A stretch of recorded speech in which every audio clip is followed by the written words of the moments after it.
jam hiire mon bandiraɓe e sehlaɓe heɗotoɓe radio Diol Sare en garti hannde oɗo ñalawma aljuma awdi ko 1 lewru juin hitande ujunnaji 2024 habaruji moon e ɗemgal pulaar habaruji men hannde ko habaruji men international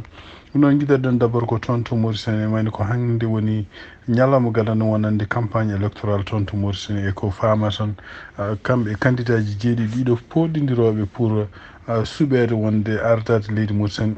won hen poɗodirta ko pour continude laamu ngol nongu ɗo ngu won hen kadi poɗodirta ko pour wadde waylude laamu ngu wadde kadi yesso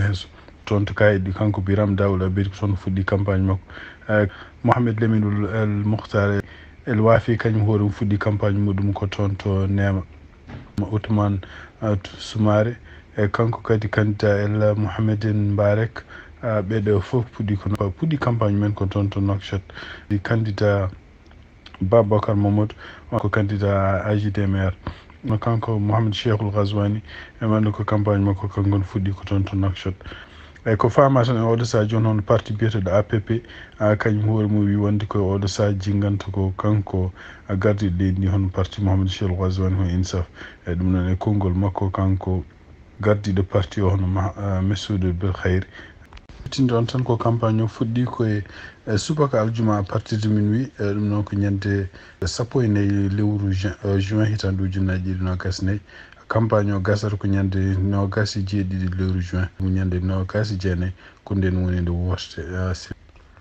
habaruji men international hande toon to Afrique du Sud hono kamɓe parti ardinoɓe toon leydi ANC ono gardugol makko kanko Cyril Ramos Foza ene woni ɓe mbawi dañde dakkodirde e parti ji goɗɗi ganduɗa hen pour wadde coalition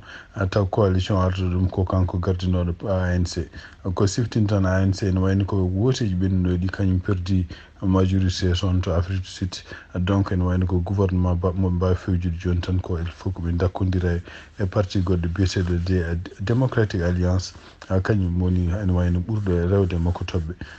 parti goɗɗo kadi biyeteɗo Inkatha Freedom Party ene wayno ko kañum hoore mum ɗiɗo parti ji tati mbaɗata ko wiyete coalition kañƴe pour ɓe mbawa suɓade hono gardo leydi hono kanko Ramaphosa ene wayno ko suɓama hannde pour ardade leydi Afrique du Sud mandat makko ɗiɗaɓo ɗum noon kadi ko siftinde on tan ko kamɓe ANC oɗo saaha joni ɓe jogui ko 159 député toon ɗo assemblée nationale ɗum noon ko député ji assemblée nationale maɓe fof ko 100 pour wawde suɓade taw rendani hay goto fale koɓe daña 200 e neɗɗo goto kono min jogui ko 159 député oɗo saaha joni donc kanko Ramaphosa ene wayno o suɓama kadi yo arde leydi Afrique du Sud toon to Niger hono ko leydi Niger e nder koɓe mbiyata cour d' état ɗum noon ko tribunal mo ganduɗa kamɓe samminɓe laamu makko kanko Mohamed Bazoum ɗum noon ko ñande le mois de juillet hitande ujunnaji 2023 ɓe mbawi kadi oɗon tribunal wiide hande ñawde hono kanko Mohamed Bazoum immunité mo jiguinoɓe guitti ɗum ɗum noon wayno ko firti wonde so immunité makko ittama kanko gonnoɗo président on wawi hankkadi ñawede ɗo joni ko ñawa wonde ko janfima leydi Niger o waɗi kadi gueɗɗe ɗi ganduɗa en addani kisal leydi Niger wasde wodde ɗum noon ko kanko hoore makko nde wawi jokkodirde walla nde wawi yaafade yimɓe wiyeteɓe terroriste en ɗum noon ne wayno ko tumnade kadi haalluji gummi toon ho avocat ji makko kañum koye men mbi wonde ko donki fottude makko kanko Mohamed Bazoum e kadi ene wayno ko gullitiɓe wonde ɗum ɗo ko waɗete ko wiyete arbitraire ɗum e firti kadi wonde ko kamɓe toon to Niger ko tumnade hande avocat ji makko kaali wonde ko suudu toppitino ko fate ñawore natti jogade toon hunde ko wiyete indépendance ɗum noon ko kamɓe militaire uji mbaɗi oɗo tribunal e oɗo tribunal kadi ko kañum woni pewjo kala koɓe jiiɗi ñawde toon to Niger ɗum noon noɓe mbirni mbi wonde ko oɗo tribunal créé waɗa o fewja ko guila nde ɓe mbaɗi kuddita toon e hitande ujunnaji 2023 kanko Mohamed Bazoum noon ene wayno ko kanko ardino leydi Niger tuggi hitande ujunnaji 2021 ha hitande ujunnaji 2023 kanko kadi o ardirno toon ko wonde ko tawmo woteji mbaɗi toon woteji ɗi kadi ko woteji démocratique e kadi ko kanko hoore makko gañinoɗo ɗiɗum wotoji ɗum noon o yarata oɗo saaha joni ko duuɓi 64 e kadi o meeɗani kanko hoore makko démission guila nde waɗa kuddita men toon to Kenya won tribunal goto gonnoɗo toon hannde ɗum noon ko debbo goto koye ñawoɓe won debbo goto kanko hoore makko mo ñawanno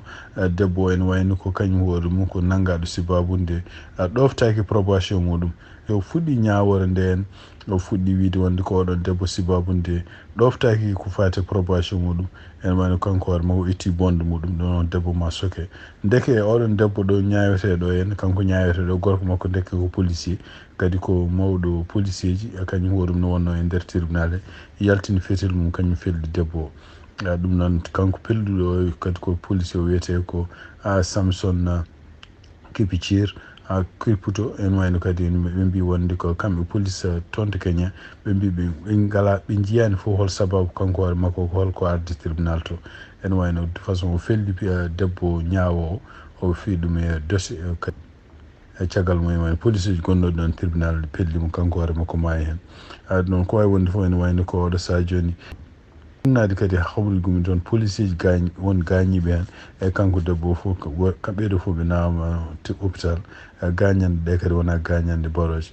ɗum noon ko hunde nde ganduɗa oɗo saha joni hono kamɓe police toon to Kenya eɓe ganda wonde ko toujours eɓe mbaɗa ɗeɗon gueɗe so tawi won ñawoji gonɗe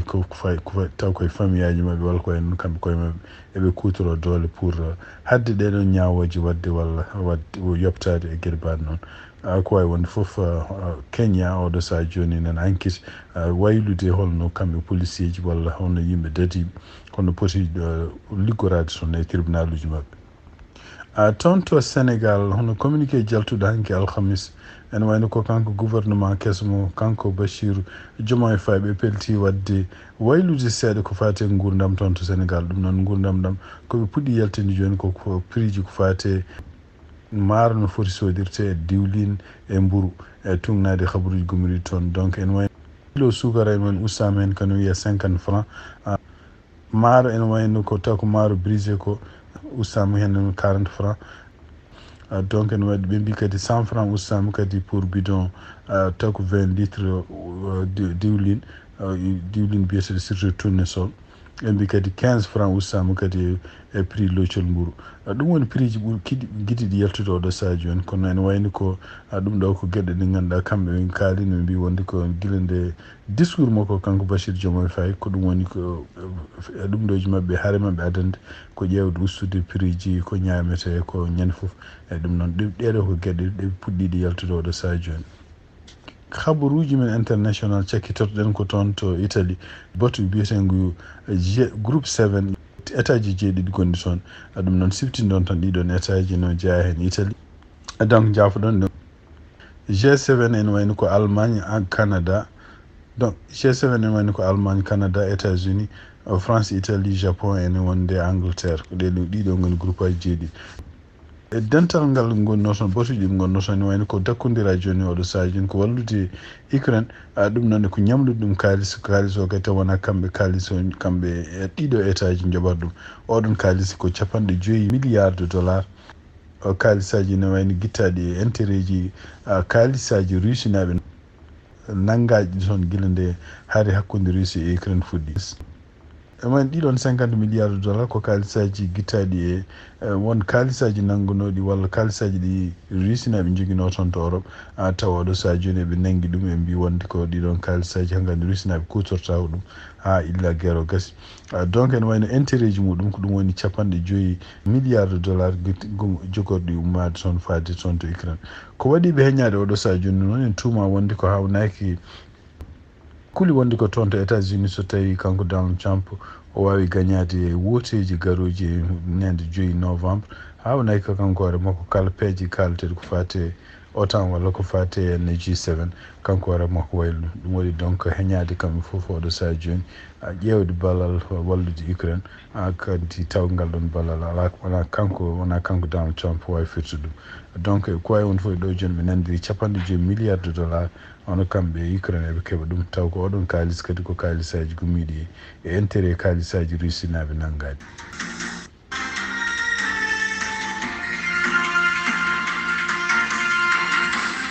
bandiraɓe sehlaɓe heɗotoɓe radio Jowol Sare ko ɗi habaruji min jogonno hannde ɗemgal Pulaar siftinɗon toon hannde ko aljuma 14 lewru juin hitande 2024 yen mbaali jam ha jam kadi on jarama.